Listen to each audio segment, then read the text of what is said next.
कर्मनासा और गंगा के संगम पर दोनों नदियों के बीच चौसा में हुमायूं मुगल छावनी डाले पड़ा था।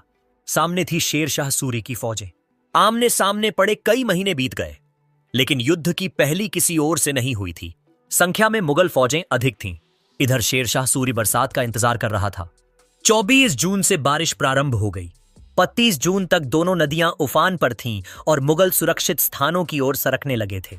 इसी दिन शेर शाह ने अपनी फौजों को युद्ध के लिए सज्जित किया, लेकिन मुगलों ने देखा शेर शाह दक्षिण की ओर सेना सहित रवाना हो गया है। सुनने में आया कि महारथ चेरो नामक किसी वनवासी हिंदू राजा पर हमला करने जा रहा है।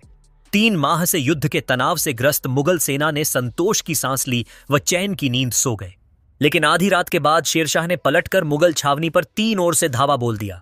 2 ओर से घुड़सवारों ने साथ उसका पुत्र जलाल खां व सेनापति खवास खां मुगल लश्कर पर हमला बोल रहे थे, और मध्य भाग में स्वयं शेर शाह सूरी अपनी गज सेना और पैदलों के साथ मुगलों को रौंदता बढ़ रहा था। हल्ला सुन हुमायूं जाग पड़ा और बिना जिरह बख्तर पहने घोड़े की नंगी पीठ पर सवार हो युद्धस्थल की ओर बढ़ गया। देखा तो मुगलों में भगदड़ मची हुई थी। घोड़ों पर काठी कसने का और कवच बांधने का भी समय नहीं था। जान बचाने का एक ही मार्ग था, हाथ में तलवार ले बिना कपड़े पहने भाग चलो। हुमायूं के रोके सैनिक नहीं रुके।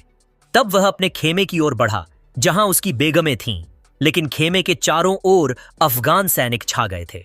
अकबर ने रूपमती के लिए मालवा निमाड़ को खून में डुबो दिया था। अकबर महान अब हुमायूं भी जान बचाने नदी की ओर भागा। उस ओर से भी पैदल आ गए थे। हुमायूं के अंगरक्षकों ने तलवारें चलाते मार्ग बनाना शुरू किया और एक एक कर स्वयं भी गिरते चले गए। इन्हीं में था 16 साल का युवक बैरम खां, जो अपने बर्छे और तलवार के जौहर दिखाता हुमायूं के घोड़े के आगे आगे चल रहा था।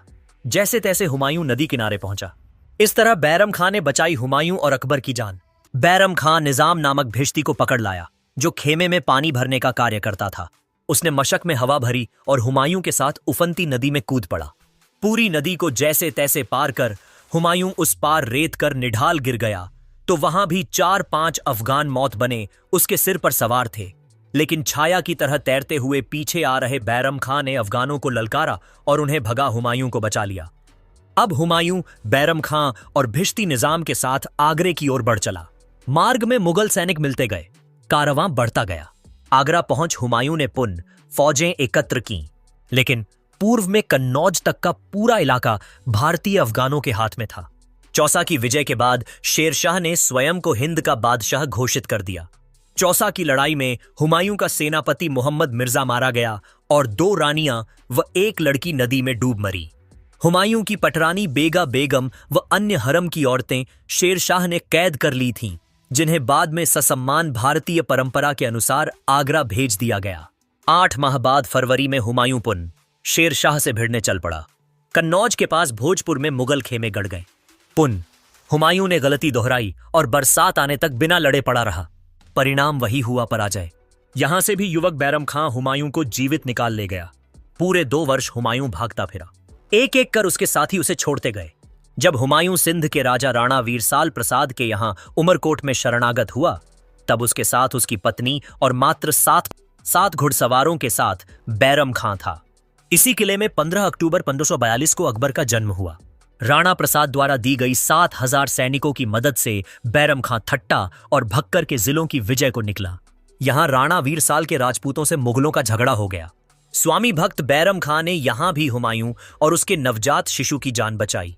यथार्थ में स्वामी भक्ति, निष्ठा, ईमानदारी, त्याग, समर्पण, स्वार्थ सेवा आदि मानवीय गुणों का समावेश मुगल इतिहास में किसी में देखने को मिलता है तो वह है शिया मुसलमान बैरम खां, अकबर का संरक्षक। अकबर के लिए काला अक्षर भैंस बराबर था। वह कभी अक्षर ज्ञान प्राप्त नहीं कर सका। तंग आकर हुमायूं ने उसे बैरम खां के सुपुर्द किया।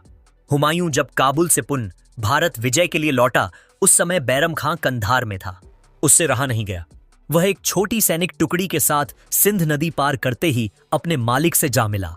हुमायूं बैरम खां की योग्यता और महत्व को जानता था। इसलिए 12 वर्षीय अकबर जब हुमायूं का उत्तराधिकारी और पंजाब का गवर्नर बनाया गया, तब उसके संरक्षक का दायित्व बैरम खां को सौंप दिया। बैरम खां भी जब सिर पटक कर हार गया और अकबर का मन पढ़ने लिखने में नहीं लगा, तब उसने अकबर को घुड़सवारी, शस्त्र विद्या और व्यूह रचना सिखानी प्रारंभ की। इन सैनिक कार्यों को अकबर मन लगाकर सीख गया और प्रसिद्ध युद्ध विशारद बन गया। बैरम खां ने छिपाई थी हुमायूं की मौत की खबर, ताकि पढ़ें अगले पेज पर हुमायूं की मौत। 24 जनवरी 1556 को शेर मंडल के पुस्तकालय की सीढ़ियों से गिरकर हुमायूं घायल हो गया और 27 जनवरी को उसका देहांत हो गया। उसकी मृत्यु का समाचार बैरम खां ने 18 दिनों तक छिपाए रखा और बाद में 14 फरवरी 1556 को पंजाब के कालानौर कस्बे में बैरम खां ने अकबर को औपचारिक रूप से बादशाह घोषित कर दिया। हुमायूं का एक प्रसिद्ध सेनापति शाह अबुल माली जानबूझकर राज्यारोहण समारोह में शामिल नहीं हुआ। इस अपराध में बैरम खां ने उसे कैद कर लिया।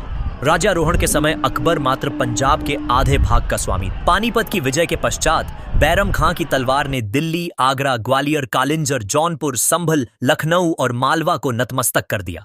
सन 1560 तक बैरम खां के प्रयासों से अकबर यथार्थ में भारत सम्राट बन चुका था। एहसान फरामोश, अपनी स्वामी भक्ति, निष्ठा और ईमानदारी का क्या फल मिला बैरम खां को? जीवन भर हुमायूं की और 18 वर्ष तक अकबर की सेवा की। अपनी जान जोखिम में डाल दोनों बाप बेटों को शत्रुओं से बचाता रहा। स्वयं पानीपत के भीषण युद्ध में कूद पड़ा, किंतु अकबर को युद्ध स्थल से 5 मील दूर रखा। संकट में ढाल बन जाता था बैरम खां अकबर व हुमायूं की। जिनसे भी अकबर को खतरे की आशंका होती, बैरम खां उन्हें समाप्त कर देता। इन एहसानों का बदला दिया अकबर ने उसे अपने संरक्षक और मुगल साम्राज्य के दीवान पद से हटाकर। सन 1560 में बैरम खां के लिए आदेश आया कि वे अपना सब कुछ छोड़ मक्का की तीर्थ यात्रा करें। वह अपना शेष जीवन मक्का में बिताए। अकबर ने बैरम खां पर राजद्रोह के झूठे आरोप लगाए। अकबर की निगाह बैरम खां की सुंदर पत्नी पर थी। पढ़ें अगले पेज पर। यथार्थ में अकबर की निगाह बैरम खां की सुंदर पत्नी पर थी। वह उसे प्राप्त करना चाहता था। बैरम खां को मित्रों ने सलाह दी कि सेना आपके साथ है, आप अकस्मात आक्रमण कर अकबर को कैद कर लें, लेकिन इस स्वामी भक्त ने अपनी सेवा को कलंकित नहीं रखा, अपने गुरु होने के भाव का इस्तेमाल नहीं किया और अपनी राजमुद्रा, महल, धन संपत्ति अकबर के चरणों में समर्पित कर साधारण वस्त्र पहन मक्का की तीर्थ यात्रा को रवाना हो गया। अपमान पर अपमान, दुष्ट अकबर को इससे भी संतोष नहीं हुआ। वह तो बैरम खां को मर्मांतक पीड़ा देकर मारना चाहता था, ताकि उसकी सुंदर पत्नी को प्राप्त कर सके। उसने पीर मोहम्मद शिरवानी नामक बैरम खां के भूतपूर्व सैनिक को, जिसे बैरम खां ने नौकरी से निकाल दिया था, खान की उपाधि देकर दरबार में उच्च पद पर रख लिया। पीर मोहम्मद को सेना की एक टुकड़ी लेकर बैरम खां के पीछे लगा दिया। उसे कहा गया कि वह बैरम खां को कहीं भी एक रात से अधिक न रुकने दे और मक्का के लिए खदेड़ता रहे। अकबर का संरक्षक, गुरु और भारत का दीवान एक अदने से नौकर के आदेश का पालन करे कि जल्दी करो, अपना बोरिया बिस्तर समेटो और आगे बढ़ो। बैरम खां इस अपमान को सह नहीं सका और जो मुट्ठी भर सैनिक उसके साथ थे, उन्हें ले विशाल शाही सेना पर टूट पड़ा। परिणाम तो निश्चित था। पराजित बैरम खां बंदी बनाकर अकबर के सामने लाया गया। रोते हुए इस महावीर ने कहा, शहंशाह, मेरा इतना अपमान तो न करो, चाहो तो मुझे कत्ल कर दो। हत्या का षड्यंत्र। संसार को दिखाने के लिए अकबर ने पीर मोहम्मद शिरवानी को पीछा करने से रोक लिया और बैरम खां को पुन मक्का की राह दिखाई। अब अकबर को कहने का बहाना मिल चुका था। देखा, बैरम खां ने शाही सेना से युद्ध किया, विद्रोह किया। बयाना, अजमेर होता हुआ बैरम खां गुजरात की प्राचीन हिंदू राजधानी अनहिलवाड़ा पट्टन पहुंचा। साथ में थी उसकी पत्नी, 4 वर्ष का बेटा अब्दुल रहीम और 8 ऐसी 10 सेवक। अभी उसका कारवां रुका ही था। झील के किनारे सुंदर बगीचे में उसका खेमा गाड़ा जा रहा था। बैरम खां और उसकी पत्नी झील की शोभा निहार रहे थे। तभी कई कोसों से पीछा करते चले आ रहे 30 अफगानों ने अपने नेता मुबारक खां के नेतृत्व में उस पर हमला कर दिया। अकेला असहाय बैरम खां किस किस से लड़ता। क्षण मात्र में सब कुछ समाप्त हो गया। अपने सेवकों के साथ विशाल मुगल साम्राज्य का पुनर्निर्माता राजधानी से दूर मारा गया। शत्रु ने उसका शिविर लूट लिया, लेकिन आश्चर्य कि उसकी सुंदर पत्नी व लड़के को खरोंच तक नहीं आई। मुगल दीवान की लाश झील के किनारे लावारिस पड़ी रही। उसकी पत्नी और बच्चा पहले अहमदाबाद, बाद में अकबर की वासना पूर्ति के लिए दिल्ली पहुंचा दिए गए। आक्रमणकारियों के चले जाने के बाद आसपास खड़े हत्याकांड देख रहे कुछ फकीरों और हिंदू किसानों ने दया कर समस्त मरे हुओं की क्षत विक्षत लाशों को दफनाया। यह घटना सबसे बड़ा प्रमाण थी कि उसकी हत्या अकबर ने करवाई थी। अकबर उसकी सुंदर पत्नी को भोगना चाहता था, जो उसे मिल गई। प्रकट में तो अकबर बैरम खां से उसकी पत्नी नहीं मांग सकता था। क्या कहते लोग कि अपने गुरु की पत्नी मांग ली। तब उसने षड्यंत्र रचा। मुबारक खां अफगान को जानबूझकर इस कार्य के लिए उकसाया। मुबारक खां का पिता मच्छीवाड़ा के युद्ध में मुगल सेना के हाथों मारा गया था, जिसका संचालन बैरम खां कर रहा था।